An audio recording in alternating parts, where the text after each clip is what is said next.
రామాయణ మహాభారతాల్లో ప్రత్యేక స్థానం చోటు చేసుకున్న పండుగ. భారతదేశంలోని అన్ని రాష్ట్రాల ప్రజలు చేసుకునే ఘనమైన పండుగ.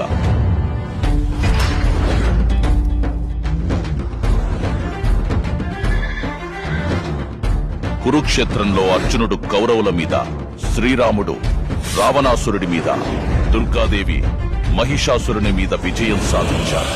ఇలా చెడుపైన మంచికి, రాక్షసులపై దేవతల విజయానికి గుర్తుగా దసరా పండుగ జరుపుకుంటారు.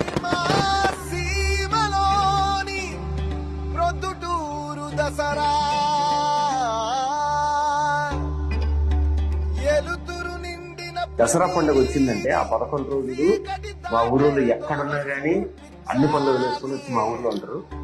ప్రతి సంబరం కటుబాటుకు సాక్ష్యం చెప్పాలి. మా సీమలోని ప్రొద్దుటూరు దసరా దసరా కళ్ళార సంపద బదరా. మన సీమలోని ప్రొద్దుటూరు దసరా మనసారా సంపద బదరా. దసరా అనగానే నా చిన్నప్పటి నుండి నాకు గుర్తొచ్చేది ఏంటంటే, సరౌండింగ్ టౌన్స్ నుండి, విలేజెస్ నుండి జనాలు వచ్చి ఈ వాసవి అమ్మవారి సేవలో పాల్గొంటారు.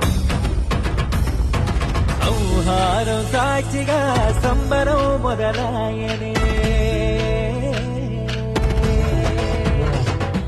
సంహారం సాక్షిగా సంబరం మొదలాయనే, సిరిపురపు వీధుల్లో ఈశ్వరియే కదిలొచ్చనే.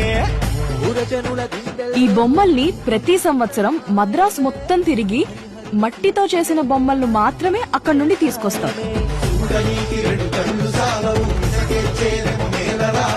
ఎంత చూసినా